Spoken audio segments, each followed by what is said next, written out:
Good morning, Sheila. Morning, everyone! Morning. Nandito kami ngayon na. Nandito pa rin kami sa Crete at maghahanap kami ng grocery actually.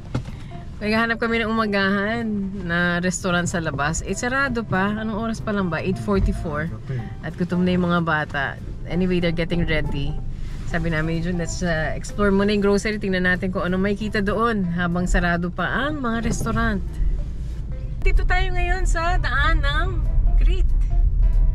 Nasa Chania pa rin kami. At kanina nandun kami sa may promenade. Maaga kaming nagising ni June at naghahanap kami ng umagahan.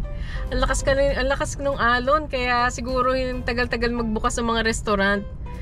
Kasi ang challenge namin ngayon is actually kumain sa labas. Nakain tayo ng breakfast.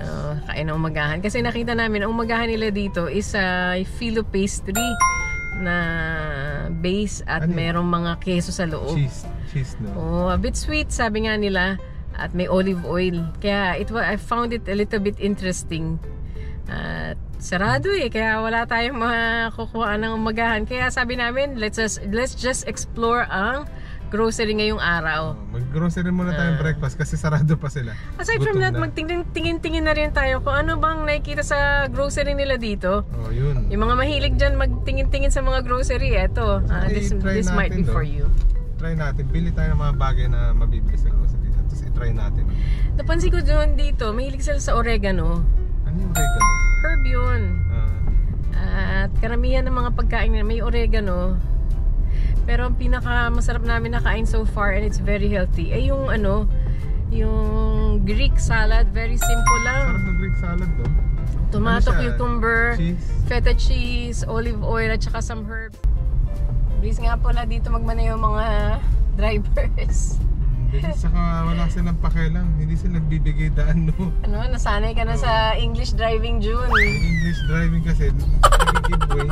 Mga Filipino dito na galing pa lang sa Pilipinas, hindi mag-a-adjust masyado. Kasi ganun din ang pagmamaneho, kagaya ng Pilipinas. Kasi sa England, giveaway Lagi nag-giveaway. Saka may courtesy sila mag-drive. Dito yan. Dito mabilis sila magmaneho. Saka hindi sila sumusunod sa speed limit. Kaya nag-a-adjust ako ng konti. Ang taas ng araw na dito. Akit tayo ng bundok dyan Dito bundok, hill lang to, hill. Hill ba? Nandiyan lang naman yung grocery.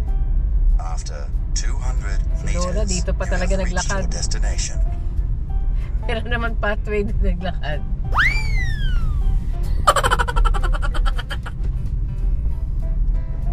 Iniisip ko nga, sabi ko kay June, aside from hospitality, ano kaya mga trabaho pa dito?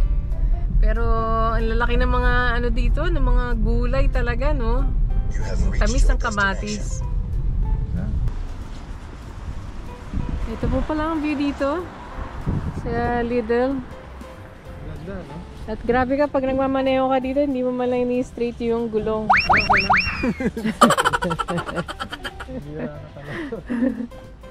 Taas natin, mag-grocery na tayo sila. Let's go na, grocery din. Halika na, June, at tingnan natin kung ano mabibili natin dito. Halika na, at ano kaya mauunang mabibili? Ito nakita ko, mga mani na may asukal. Ano yan? Yung parang peanut brittle? Siguro. At ito, marami silang dito mga cookies na malambot. Ano yun? Soft cookies? Ano ba? Ewan ko, traditional yata nila dito. Ito mga biscuit na ito, iba-ibang flavor, parang traditional din nila. Ano yun? Vanilla, lemon. At saka may cinnamon yata yan, oh. Wow. Aba, lagay na tayo parang dyan. Add to cart ka na. Ayos, meron na nabili. Para sa'yo ba yan? Yan. Ayos itong pang pasalubong, no? Oo, ang ganda, no? Masarap kaya? Tingin ko ito yung mga pwede natin bilhin. Ito pala, sabi sa akin ni Miguel, burik. Oh, meron siyang cheese sa loob, no? Oo, ito try natin yan. Yan yung mga pang-umagahan natin. Lagay mo, marami. Ito kaya may hamon kaya sa loob? Ayan, ano yung parang sausage roll? Yan, gusto ko yan, donut. Lasa siyang Dunkin' Donut. Kaagad, donut kaagad. O, syempre. Masarap balikan nito. Pataba tayo ng pataba dito. Kuna rin pala tayo ng mga babaunin natin. Pangbaon natin, wrap natin. Tsaka ano yan, nougat? Marami silang nougat dito. Sang katutak. Ito nga, may nagbukas na. Ayan, Turkish Delight.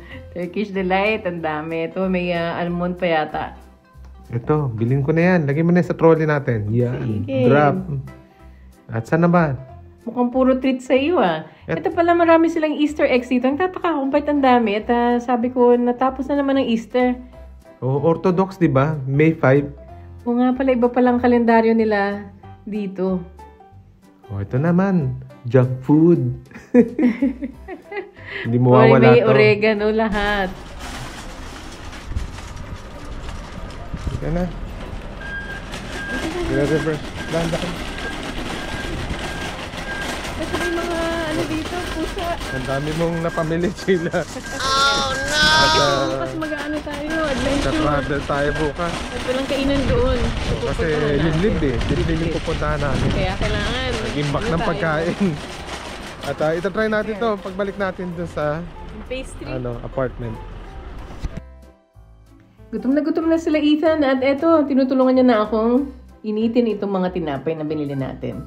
Yan, lagyan na natin mga croissant dun sa oven. Yum, yum, yum! Di tayo nakalabas no kasi lakas ng hangin. Anyway, mukhang mabilis na naluto ah. Oh, sarap. At ano mo yung kinakain mo? Strawberry? Strawberry. At ginamit ko na pala yung honey na binili ko dun sa market. Yan, mukhang masarap yan ah. Masarap talaga. Yan Sheila, nakala ko ham and cheese yung binili natin. May tsokolate pala. Na may Nutella pala to. na may Nutella. Yan oh. At saka mga nuts. Pero Ewan ko masarap. ba? Masarap pa rin siya. Ano yung nuts niyan? Ewan ko pa yung mga nuts Parang na... ano no? Basta may mga masarap nuts. siya. Ito, yan. At Si Miguel din naman ang kanin. Tapos croissant. Croissant. Tapos ano?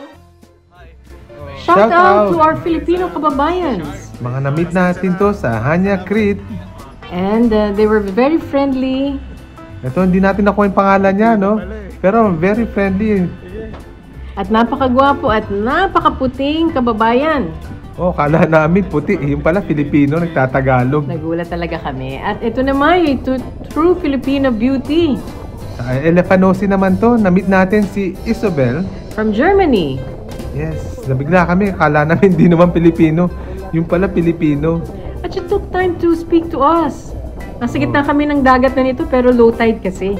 Oh, natinginan kami matagal. Yung pala Pilipino rin. Kala niya i-inchi kami. Yun nga ikaw kasi. Dito naman sa may Lidl. Yes, another Filipino beauty. Oh, na-meet natin to out of nagtitingin na din ulit kami.